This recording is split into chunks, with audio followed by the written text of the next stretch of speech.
Ужо зараз у нашай студыі з'явіўся палітык Павел Латушка, кіраўнік НАУ і намеснік кіраўніцы аб'яднанага пераходнага кабінету. Добры вечар. Добры спадар Павел, вашыя рэакцыі, калі даведаліся вось пра гэтае вызваленне? Важно, што выходзіць кожны і кожная. Кожны беларус і кожная беларуская. І мы павінны падзякаваць прэзідэнту Злучаных Штатаў Амерыкі, амерыканскай адміністрацыі, дзярждэпартаменту за тое, што яны робяць вялікія намаганні дзеля таго, каб выходзілі людзі. З іншага боку, мы павінны быць рэалістамі. Рэалістамі і ацэньваючы гэту сітуацыю, мы паглядзелі, што з моманту вызвалення Сергея Ціхановскага праваабаронцы прызналі палітзняволенымі 115 асобаў. Это з 21 чэрвеня. Так, на сённяшні дзень гэта выглядае як канвеер. На жаль, гэта канвеер, бо нашай умовы, якую мы кажам і перадаем у тым ліку нашым партнёрам, каб яны артыкулявалі Лукашэнку і яго рэжыму, павінна быць спыненне рэпрэсій. Бо калі ён не спыняе рэпрэсіі, то, конечно, мы радуемся кожнаму, хто выходзіць на свабоду і бачым іх твары. Гэта шчасце для нас, шчасце перадусім для іх блізкіх, для людзей, для іх саміх, правда. Але мы разумеем, што тады канвеер не спыняецца, ён усё роўна саджае новых людзей. Важна, што амерыканцы не знялі санкцыі. Я лічу, што гэта таксама важна. Яны прыпынілі. Яны выдалі генеральную ліцэнзію, а санкцыі не адменены. Значыцца, тое, што мы прасілі амерыканскі бок, каб дамоклаў меч над Лукашэнкам знаходзіўся. Калі ён будзе вяртацца да рэпрэсій, значыцца, будуць санкцыі ўведзены зноў. Хацеў бы звярнуць увагу нашых гледачоў. Ларыса Шчыракова, журналістка, зараз абдымаюцца многія іншыя палітвязні. Ну, гэта момант шчасця, правда, да. З галоўным дарадцам. Так, давайте, можа, включим і гук, калі ёсць, паслухаць. Ну, Франк галоўны абдымальшчык. Ну, да. Часамі глядзіш на вызваленых палітвязняў і не адразу можаш іх пазнаць, настолькі яны схуднелыя, настолькі яны выглядаюць іначай, чымся мы прывыклі іх бачыць да іхнага зняволення. Так, ну і карцінка будзе ісці, што там будзе адбывацца, як толькі нешта будзе важна адбывацца, мы будзем это чуць, адразу будзем даваць в эфір. У нас ёсць жывая трансляцыя, жывы сігнал. Калі пачнуць казаць палітвязні. Святлана Ціхановская. І Святлана Ціхановская, дарэчы, у якой сёння дзень народзінаў. Вось крышачку такі супадзення ці не спадарпае. Ну і 11 верасня таксама, World Trade Center. Калі вось вы казаць пра гэты канкрэтна діл, здзелку, так? 52 палітвязні у абмен на паслабленне Белавіі, вяртаючыся да размовы, хто прадзешавіўся з бакоў тут? Мне падаецца, што шчыра, удзячны амерыканскаму боку, але пакуль выйгрывае Лукашенко. Бо фактычна ён павінен быў адрэагаваць толькі на сам факт тэлефоннай размовы Трампа з ім. На сам факт таго, што Трамп піша яму ліст, што ён віншуе яго з днём нараджэння, дорыць яму запанкі, да? Ён публікуе пасты, звяртаецца да яго, сціскаем зубы, калі кажуць прэзідэнт Беларусі, правда? Зразумела, што для нас гэта непрымальна. Але ён праводзіць такую прапазітыўную дыпламатыю. На гэтыя крокі павінен быў Лукашенко вызваліць значна больш беларускіх палітзняволеных. Лічу так. Але яшчэ раз кажу, мы тут жа не у гульню лічбаў гуляем, правда? Для нас, нават калі адзін чалавек выйшаў, дзякуючы гэтай камунікацыі, дзякуючы гэтаму дыялогу, гэта важна. З іншага боку, нас крытыкавалі заўсёды за санкцыі. Памятаеце гэтую гісторыю? Сёння ў парадку дня санкцый. Коул, конечно, кажа, не, гэта не была здзелка, звязаная з санкцыямі. Ну, я разумею дыпламатыю. А рэальна Лукашенко некалькі дзён таму назад, сустракаючы Сергіенка, што сказаў кіраўніком яго палаткі, генералам КДБ, што ў нас праблемы з расійскім рынкам. Мы 2,5% падзення рынка з экспортам. І прызнаў санкцыі. Так, прызнаў санкцыі. Еўрапейскі рынок абваліўся. Афрыканскі рынок. І сёння ён зноў-такі кажа пра санкцыі. Так што рэальна... Гэта вельмі добра, што амерыканцы дапамагаюць ім здымаць. І пры гэтым, дарэчы, яшчэ хацім звярнуць вашу увагу на гэтыя кадры. Бачылі у тым ліку Ігара Лосіка, журналіста Радыё Свабода. Дарэчы, амерыканская адміністрацыя дамагалася вызвалення ў тым ліку журналістаў Радыё Свабода. Андрэй Кузнечык быў вызвалены да гэтага. Юрась Зянкович, адвокат, американский громадянин, который был у нас сегодня, директор департамента МЗС Польши, Анна Каштева-Мішел тут присутнічає, я гляжу.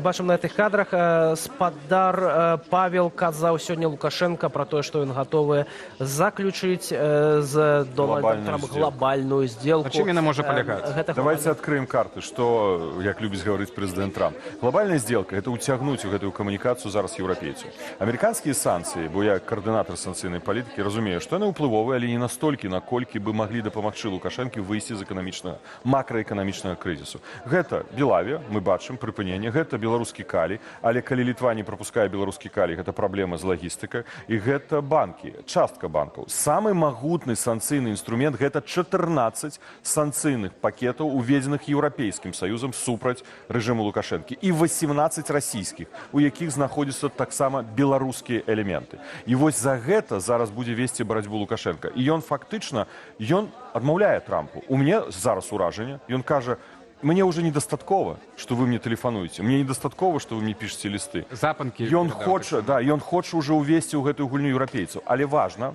адзначыць, што Польша падымае стаўкі. І сёння з 0,1 яна зачыняе акенцы у мяжы з Беларусю.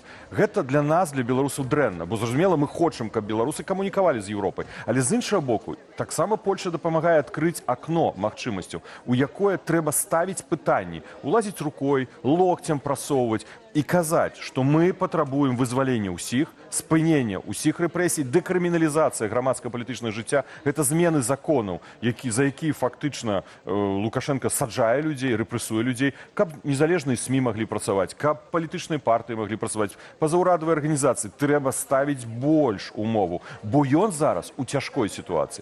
Амерыканцы спрабуюць прадаць пазітыўны парадак дня. Яны кажуць, давайте гандляваць. Нават мы пазней вернемся да пытання рэпрэсій. Но так не атрымаецца. Гандляваць з кім? З тым, хто яшчэ трымае 1000 людзей? З тым, хто працягвае рэпрэсіі? Ну, я думаю, што тут хутчэй пакуль словы, вонкавыя словы з боку амерыканскіх дыпламатаў. Спадар Павел, але вы ці бачыце патэнцыял на агул і шансы, што ў цяперашняй сітуацыі найвышэйшага пункту эскалацыі ў нашай рэгіёна, так і у дачыненнях з нашымі суседзямі, чтобы, в прынцыпе, ці это акурат добры момант, як вы дыпламат, скажыце, пік эскалацыі выкарыстоўваць для перамоваў, ці наадварот чакаць, пакуль пік спадзе, так, і ісці амерыканскім шляхам, так, што Амерыка цяпер апрабіруе, пратэстуе, так, якім чынам здымаць санкцыі, якім чынам з Лукашэнкам размаўляць, і Еўропа... Наладжваць стасункі, вяртаць дыпламатычных прадстаўнікоў у Менску, у тым ліку. Слухайце, гэта ўжо этап пройдзены. Польша закрыла мяжу і выставіла свае умовы. Польша не будзе, наколькі я разумею, адмаўляцца ад таго, каб Лукашенко не выканаў гэтыя умовы. Публічна умовы выказаў учора міністр замежных спраў Сікорскі. Ён кажа пра вызваленне Анджэя Пачобута, ён кажа пра вызваленне каталіцкага манаха, якога затрымалі нібы за шпіянаж, і ён кажа пра гібридную вайну.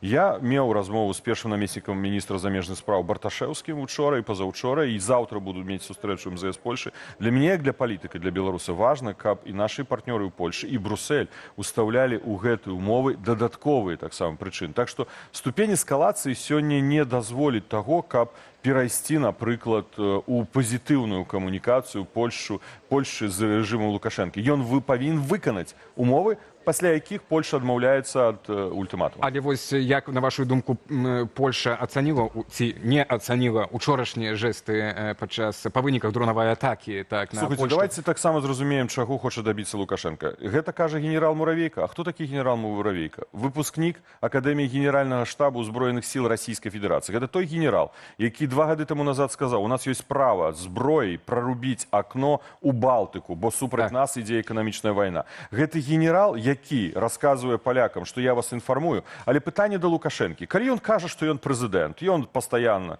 гэта ўзгадвае. Чаму ён не збівае дроны, якія ўлетаюць з тэрыторыі Расіі? Чаму он не збівае дроны над Беларусю? А пазней у апошні момант ён кажа палякам, рыхтуйцеся, хавайцеся ў бульбу, да вас дроны і ракеты ляцяць. Гэта выглядае смешна, правда. Але з іншага боку, гэта было скаардынавана з рускімі. Я перакананы, што Муравейка без згоды генеральнага штабу ўзброеных сіл Расіі гэта бы не зрабіў. Бо адначасова расіяне прапанавалі камунікацыю палякам. Спадар Павел, я зацытую сённяшняга Лукашэнка, які казаў, дарэчы, наконт гэтых дронаў. Яны да нас не ляцелі, гэтыя беспілотнікі. Мы бачылі, куды ляцелі гэтыя беспілотнікі. І ўсё, што маглі знішчыць, мы збілі гэтыя беспілотнікі. Але некалькі засталося. Мы імгненна, загадзя, наколькі гэта магчыма, праінфармавалі Польшу. Што ў выніку атрымалі, задаецца пытанне. Бязглуздзіца. Ну ён жа кажа, яны да нас не ляцелі, мы ведалі, куды ляцелі, мы збілі, не паказалі. Так да каго яны ляцелі? Калі ляцелі, адразу ты ведаў з мяжы Расіі, што ляцелі ў Польшу, чаму ты не збіваў? Значыць, ты не хацеў збіваць, ты дапамагаў Расійскай Федэрацыі. У апошні момант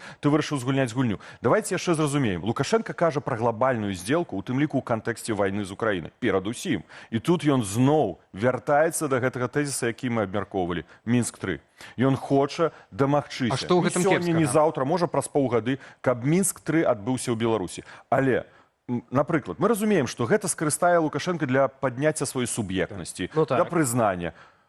Калі ён гэтага Стаць побач хоча, з Трампам, кажа. я не ўяўляю сабе такія размовы, калі у турмах беларускіх сядзяць палітычныя вязні, калі рэпрэсіі працягваюцца, калі няма незалежных СМІ, няма палітычных партый. Мы павінны казаць нашым партнёрам, ён гэтага хоча, няхай зробіць тое, што патрэбна, каб такія размовы маглі А калі ён пераканае амерыканца ў тым, каб правесці такія перамовы, а толькі потым вызваліць уже ўсіх астатніх палітвязняў, ну і спыніць, можа быць, нейкую Хтосьці верыць Лукашенку, я не веру. так. Амерыканцы ж вераць, яны кажуць, што яны давяраюць адзін аднаму. Цяпер нарошваецца гэта... Джон Кол казаў, што мы выбудоўваем. Выбудоўваем давер, мы не ведаем пра крокі, якія будуць рабіць узаемна. Ну, гэта не зусім так. Амерыканскі бок дакладна ведаў, што Лукашенко хоча зняць 3 віда санкцый. Белавія, калій і банкі. Яны ведалі пра гэта. Так. Ну, зараз, я кажу, зараз гэта з дыпламаты. Я не хачу перашкадзаць амерыканскай дыпламаты. Яшчэ раз, я ўдзячны тое, што ён робіць. Дай Божа, каб яны дамагаліся, але б хацелася, каб, калі пасадзілі 115, прызналі палізняволеных, так вызвалілі 115, ну тады хоць разуменне нейкае ёсць, але мы павінны дамагчыся вызвалення ўсіх. Ну, але так, ну, але і... Мне амерыканцы казалі падчас апошняй сустрэчы, я перапытаў двойчы, ці размова ідзе пра ўсіх палізняволеных, і мне двойчы адказалі. Усіх.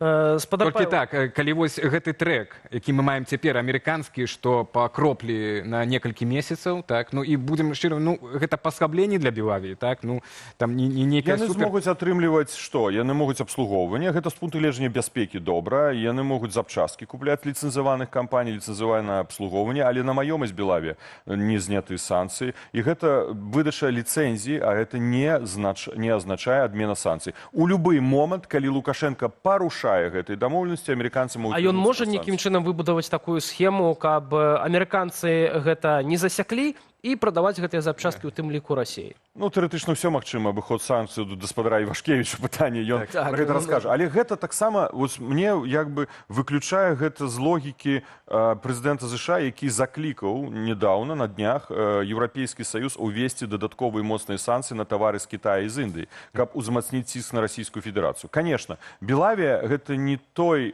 кантэкст, не тая магчымасць для абыходжання ў інтарэсах расійскай федэрацыі санкцый. Тут праблем не стварае. Але калі пайсці далей, глыбей, ну тады Лукашенко зноў становіцца лідарам у абыходжанні санкцый у інтарэсах расійскай федэрацыі. А нам жа таксама важна, каб спынілася вайна, правда? Так, але нам важна вызваліць сваіх, але мы таксама падтрымліваем і Украіну, каб агрэсія была спынена. І тут трэба разглядаць гэта ў больш шырокім кантэксце. Еўрапейцы так лёгка не ўвойдуць і гэтай перамовы, а Лукашенко зараз фактычна, я кажу, пашырыў гэта на Еўрапейскі Саюз і сказаў амерыканцам: мне вас недастаткова. Я спадзяюся, што амерыканцы гэта зразумелі. Вы верыце, вось калі гэты, то бок трэк амерыканскі, па капелькі вызвалення палітвязняў, патрошачкі асаблення санкцыяў, расшырыць вось на эту глобальную нейкую здзелку, так? Бо цяпер мы ведаем, днямі будзе сустрэча міністра Сікорскага з шэфам дыпламатыі Китая, так? Сёння адбылася з калгам, то бок гэта вось у межах гэтага трэку можа штосьці вось цяпер вырашыцца, так, датычна, в прынцыпе, якім чынам будуць так здымацца ізаляцыя з Беларусі, ці мы маем чакаць заканчэння вайны і ў нейкіх там пачатку мірных перамоваў ужо глобальных, звязаных з заканчэннем вайны ва ўкраіне. Кітай можа згуляць сваю вельмі важную ролю ў гэтай сітуацыі, і візіт міністра замежных спраў Китаю ў Варшаву, размовы з імі, і мы пра гэта будзем таксама размаўляць з польскай дыпламатыяй, можа быць скарыстаны на нашу карысць. Але яшчэ раз, я вельмі апасаюся, што нашы партнёры могуць спыніцца на нейкім моманце. Для нас вельмі важным з'яўляецца стратэгія вызвалення ўсіх, спынення рэпрэсій, дэкрыміналізацыя грамадска-палітычнага жыцця. Там увогуле 12 пунктаў прапісана, што мы перадалі амерыканцам і Еўрапейскаму Саюзу. Дарэчы, Лукашенко прызнаў, што амерыканцы ведуць размовы з беглымі, але таксама і прывесці да круглага стала. Да, гэта можа мара, гэта можа такая стратэгічная мэта, але без вырашэння унутрыпалітычнага крызісу немагчыма верыць у тое, што Беларусь не будзе пагрозай для краін суседзяў, у тым ліку пагрозай для бяспекі Польшы. Вось я баюся, што нашы партнёры на нейкім этапе могуць проста сказаць хопіць, мы дасягнулі нейкіх мэтаў, далей мы ўжо не ў стане і мы не будзем працягваць гэтую камунікацыю, дамагацца ад Лукашэнкі дадатковых крокаў. Паведамляюць таксама нашыя калегі з Вільні, што яшчэ адзін аўтобус заехаў на тэрыторыю амерыканскай амбасады у хуткім часе. Таксама можа быць выступ журналіста Ігора Лосіка. Пакуль жа, ў прынцыпе, хацеў бы вярнуцца да сённяшняга дня, калі мы ўжо абмяркоўваем у першую чаргу тых, хто даехаў да Вільні і хто застаецца на нейтральнай тэрыторыі. Мікола Статкевіч, спадар Павел, што будзе са Статкевічам у дадзеным выпадку, калі ён все ж таки вырашыў вярнуцца ў Беларусь? Глядзіце, фактычна вы правільна сказалі, каментуючы гэтую сітуацыю, гэта дэпартацыя. Гэта парушэнне права, гэта парушэнне Канстытуцыі. Лукашенко, я кажу, чытае толькі адзін раздзел прэзідэнта, як яго можна аб'явіць імпічмент. Все, што іншы ён нават калі прачытаў, адразу забыўся. І то для яго это ўжо прачытаная кніга. Да, і гэта таксама жудасная гісторыя. Фактычна ён пазбаўляе грамадзян Беларусі права выбару месца пражывання. Грамадзяне Беларусі перадусім маюць права пражываць дзе? На тэрыторыі Беларусі. А ён дэпартуе палітзняволеных, як дэпартаваў у тым ліку нас, бо вымусіў нас пакінуць тэрыторыю Беларусі, стварыўшы сітуацыю, атмасферу страха і тэрору, калі людзі баяцца затрымання арыштаў і проста уцякаюць з краіны. Гэта называецца дэпартацыя. Што будзе з Статкевічам? Гэта герой. Гэта чалавек, які барацьбіт. Ён сапраўды ён дэманстраваў гэта неаднойчы, і тое, што ён зрабіў, гэта словы велічэзнай павагі для гэтай асобы, для гэтага чалавека. Што зробіць з гэтым рэжым? Ну, гэта будзе таксама выклікаць для амерыканскага боку. Калі ён прыме рашэнне яго вярнуць у турму, ну, гэта будзе такі жэст вельмі негатыўны, у тым ліку для амерыканцаў. А для перамоваў? Я вельмі прасіў бы нашых амерыканскіх партнёраў вельмі прагматычна глядзець на Лукашенка. Гэта хлус. Гэта чалавек, які здрадзіць, які падмане заўсёды. Тут 10 раз трэба пераправерыць перад тым, як давяраць Лукашенку.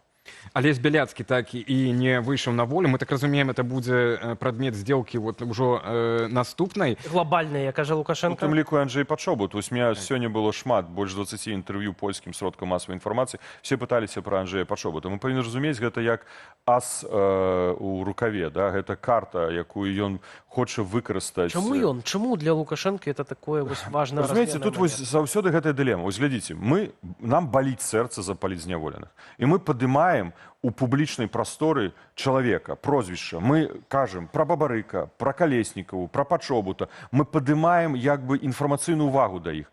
Лукашенко разумее, што гэта, прабачце, дорага каштуе камусьці. І ён разумее, што для палякаў гэта важна, а мы не можам забыцца пра яго, бо нам сумленне не дазваляе, правда? Ну як мы скажам, а мы забыліся пра Анджэя Пачобута? Не можам. Мы пра гэта таксама кажам, і ў выніку ён разумее, ага, ён каштуе шмат, значыцца, ён будзе уводзіць гэтую тэму, як яна і сёння ёсць, у білатэральныя, у двухбаковыя адносіны з Польшай. Ён хоча атрымаць ад Польшы крокі. Ён хоча нават, я сказаць, прымусіць палякаў у нейкім сэнсе саступіць. Ён хоча паказаць, што вось Анджэй Пачобут у яго руках гэта сіла націску на Польшу. Ён будзе, на жаль, але Варшава тут падымае стаўкі. Да, Варшава падняла стаўкі, да. І вось зараз у яго вельмі цяжкая сітуацыя. Да, ну вось мне вот я і хацеў задаць это. Таму я выхад. Я вось адразу адказваю. Мы ўчора аналізавалі гэтую сітуацыю, нават з амерыканцамі я размаўляў. Пазаўчора у меня была сустрэча ў амерыканскай амбасадзе з новай часовай паэранай ЗША. І мы размаўлялі, ну окей, што было б цікава Лукашенка? Ён пад прымусам можа штосьці зрабіць? Пад прымусам ён не хоча. Таму Коул сёння кажа, гэта же не здзелка, гэта не прымус, гэта такі дабравольныя жэсты. Окей, супер, дыпламатычна, гэта вельмі правільна разгуляная сітуацыя. Калі мы кажам пра сітуацыю, напрыклад, з Пачобутам, з іншымі палітзняволенымі, з мяжой, то тут важна Лукашэнкі прадаць унутр. Чаму ён гэта зрабіў? Не пад ціскам Польшы, а, напрыклад, по просьбе Китая. Товарищ Си позвонил, и я решил освободить. Это перед своими силовиками. Мне, шчыра кажучы, мне ўсё равно. Няхай ён прадасць гэта так. Галоўнае, каб гэта сталася, а мы з вами будзем разумець, чаму гэта сталася. Ну і, так на мою думку... Хаця гэта не спадабаецца амерыканцам. Калі гэта будзе пад просьбе Китая. Адбываюцца вызваленні, так, і сустрэчы з амерыканскім бокам акурат падчас вучэнняў Захад-2025, так зніжае рызыку, што Александр Лукашенко ўмяшаецца ў нейкія правакацыі датычна суседзяў і дэстабілізацыі сітуацыі ў рэгіёне, а цяпер вось будзе такім лапкі склаўшы. Ну, вы ведаеце, тут таксама трэба быць рэалістамі. Калі бы ён хацеў зменшыць рызыкі, ён адмовіўся бы ад гэтых вучэнняў. Ці ён стане адмовіцца? Ну, власна, Таксама ну, ж пытанне, ведаеш, чаму ён не збіваў дроны? Чаму ён не збіў дроны, якія ўляталі ў паветраную прастору? Чаму яны пралецелі на тэрыторыю Беларусі, а пазней інфармаваць Польшу? Ну, гэта здзек. На мой погляд, гэта такі здзек у адносінах да палякаў. Так, я з вами пагаджуся, што можа гэта нейкі крок да дээскалацыі. Але калі мы будзем з вами бачыць на мапе, што ў Валкавыску, у Смаргоне будуць стаяць падраздзяленні расійскай арміі пры падтрымцы беларускай арміі, а з таго боку, а Валкавыска это колькі у нас? 35-40 кіламетраў ад Польшчы, Смаргонь 35-40 кіламетраў ад Літвы. З другого боку стаяць армія НАТО. Польша сёння заявіла, што яны разварочваюць 40 тысяч салдат. І зразумела, бо яны памятаюць 2022 год. І тут трэба разумець, у чым прычына дзеянняў Польшы, бо яны памятаюць гэта. І гэта можа ўзнікнуць сітуацыя казус белі. Лукашенко выкарыстоўвае мігрантаў, якія атакуюць мяжу, у тым ліку з ахвярамі з боку польскага, праўда. І тут можа узняцца нейкая сітуацыя, бо ён аддае ў распараджэнне рускім тэрыторыю Беларусі. Ён аддае паветраную прастору ў распараджэнні рускім. Ён аддаў Беларусь рускім, ён аддаў знешнюю ваенную палітыку. І зараз у яго сапраўды цяжкая сітуацыя. З аднаго боку, Пуцін не можа купляць все, што ён хоча прадаць, ён не можа даць яму фінансавыя сродкі, з другого боку, яму трэба ісці да амерыканцаў, да еўрапейцаў, але там сидзіць Пуцін. І я яшчэ з свайго досведа дыпламата скажу так, як толькі Лукашенко перакрочыць нейкую мяжу, і гэта забачыць рускі, яны зробяць такую правакацыю, што адкіне Лукашенко назад. І ён это ведае. Да, і таму, магчыма, вось... Ён сам давёў да гэтай сітуацыі. Это рызыка рэальна. Я быў амбасадарам, колькі было прыкладаў, калі мы рыхтавалі візіты на вышэйшым узроўні, напрыклад, у Польшу, прэм'ер-міністра за дзень да гэтага затрымліваюць памочніка ваеннага аташэ за шпіянаж. Візіт Навіцкага, быў такі старшыня Савета Рэспублікі, таксама Геннадзь, да, прэм'ер-міністрам. За дзень затрымліваюць Анжеліку Борыс з наркотыкамі на мяжы літоўскай. І зрываюцца візіты, разумееце? І гэта хто рабіў? КДБ. А КДБ кім кантралюецца? Рускімі, ФСБ. З манахам таксама сітуацыя. Таксама вельмі падобная. Так, мутная.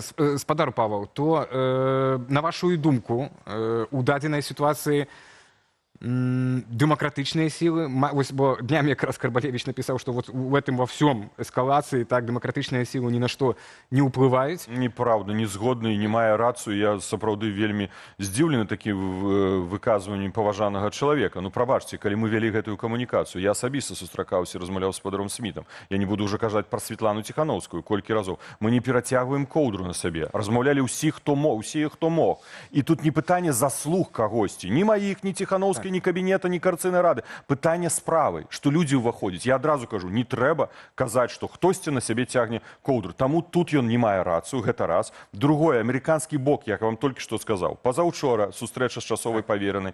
На мінулым тыдні сустрэча з амерыканскімі дыпламатамі. Сустрэча з усімі амбасадарамі краін, якія прымалі ўдзел у Вашынгтоне у сустрэчы з Трампам. Перадача ім двухэтапнай стратэгіі, якім чынам мы бачым развіццё гэтай сітуацыі. Учора размова з першым намеснікам замежных справ Польши, заўтра размова МЗС Польши. Уплываем?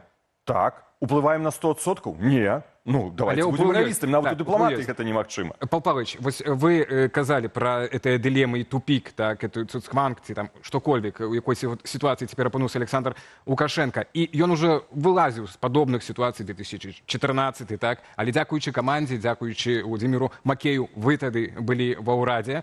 Ці цяпер ёсць каманда у Александра Лукашенко, каб зрэалізаваць этот выскак? Ну, яго асабістым перакладчыкам являецца Валентин Рыбаков, які сёння перакладаў гэта, да, пастаянны прадстаўнік. Ну і Наталія Піткевіч. Рыжынкоў нейкім чынам адсунуты на другі план, яго ўвогуле не бачна у гэтай ролі. На сённяшні дзень ён не абладае такой матываванай прафесіянальнай камандай, але нават пытанне тут не ў камандзе, тут пытанне яго волі і гатоўнасці зрабіць гэтыя крокі. Тады ж размова шла пра вызваленне некалькіх палітычных зняволеных. Сёння ідзе размова пра тысячы, сёння ідзе размова пра вайну, сёння ідзе размова пра гібридную вайну, пра дэзінфармацыю, пра акты тэрору, сабатажа, які здзейнічае разбілі шпіёнскую сетку ў Еўропе. За мяжой, шпіёнскія сеткі, да. Колькі экстэрытарыяльных злачынстваў здзяйсняецца, колькі завочных прысудаў здзяйсняецца. Паглядзіце, колькі ён навараціў. І ў гэтай глобальным кантэксце, я разумею яго, чаму ён кажа пра глобальную здзелку, таму што двухбакова ён нічога не вырашыць з амерыканцамі. А так прасцей абнуліцца. Да, але мы кажам, мы павінны ў гэтай сітуацыі мець сваю стратэгію. Наша стратэгія двух крокаў, наша стратэгія, я агучыў, што мы чакаем, і мы будзем, конечно, прасіць, лабаваць, артыкуляваць, фасілітаваць у нашых партнёраў менавіта гэты падыход. Як яны прымуць гэтую стратэгію? Бачым, што часткова прымаюць. Ці будзе яна рэалізавана? Я таму заклікаю кожнага палітыка, кожнага беларуса, хто мае кантакты з палітыкамі, з дыпламатамі, давайце разам працаваць на тое, каб максімальна атрымаць з гэтай сітуацыі. Спадар Павел, калі вернемся ўсё ж такі вось да гэтага скандалу са шпіёнскай сеткай ў Еўропе, ці тут ёсць нейкая логіка развіцця гэтых падзеяў, ці гэта все-таки просто супадзенне, то бок затрымліваюць у Беларусі польскага нібыта шпіёна. У Еўропе спецслужбы усходнееўрапейскіх дзяржаў, у тым ліку Чэхіі, Румыніі і Вугоршчыны разбіваюць, які заяўляюць гэтую шпіёнскую сетку. У Беластоку, а то зноўку ж амбасадараў высылаюць і Чэхія, і Польшча. Не амбасадараў, там дыпламатаў, прадстаўнікоў, так ці інакш. Вось гэта як укладаецца? Нішто не з'яўляецца так выніковым, як прынцып узаемнасці. Калісьці мне сказаў намеснік міністра замежных спраў Польшчы, выдаляючы чарговага беларускага дыпламата з пасольства ў Польшчы. Я на ўсё жыццё запомніў гэты выказванне на польскай мове. Скажу так, конечно, у дыпламаты дзейнічае прынцып взаемнасці. Калі выдалілі дыпламата, у адказ павінны выдаліць іншага. З іншага боку, мы разумеем, што Лукашенко дае вялікія сродкі разам з Расійскай Федэрацыяй да матываванай дзейнасці на тэрыторыі краін, перадусім суседніх краін. Як сказаў мне высокі палітык польскага ўрада, 80% дзейнасці КДБ Беларусі на тэрыторыі Польшчы скіравана супраць дэмакратычных сілаў Беларусі. Таму яны працуюць праактыўна. Выведка працуе, раней працавала па прынцыпу збора інфармацыі, вербавання людзей, да? А зараз яны працуюць праактыўна, бо яны ладзяць, рыхтуюць дыверсіі і сабатаж. Яны вербуюць дзеля таго, каб рабіць дыверсіі і сабатаж, дэстабілізаваць сітуацыю ў краінах знаходжання. Чаму была гэтая атака дронамі? Гэта дэстабілізацыя ў грамадстве сітуацыі, пачуццё страха, трывогі. Гэта вельмі важна разбудзіць. Праверыць, як працуе ПВО Польшчы, як працуе НАТО, як прынізіць, што адказу адпаведнага няма. Устава НАТО. Гэта ўсё стратэгія Расійскай Федэрацыі, а Лукашенко тут ёсць такім вінцікам, які дапамагае яму, бо ён страціў суверэнітэт. Калі, я звяртаюсь да яго, калі ты маеш гэты суверэнітэт, вызвалі ўсіх, давай пачнем дыялог, як захаваць незалежную Беларусь. А КДБ, займіцеся тым, каб змагацца з расійскімі шпіёнамі на тэрыторыі Беларусі, з рускім мірам на тэрыторыі Беларусі, а не з апазіцыяй, якая хоча сваёй дзяржавы, свабоднай, вольнай, дэмакратычнай. Спадар Павел, давайте яшчэ вернемся да вызвалення вядомых, в прынцыпе, сённяшніх палітвязняў. Павел Усаў, палітык-палітолог, у сваім тэлеграм-канале адзначае, што гэтае вызваленне у апазіцыі можа ўзмацніць атмасферу канфліктаў і супярэчнасцяў. Павел Усаў заўсёды шукае канфлікты. Ён такі чалавек сам дзіўна.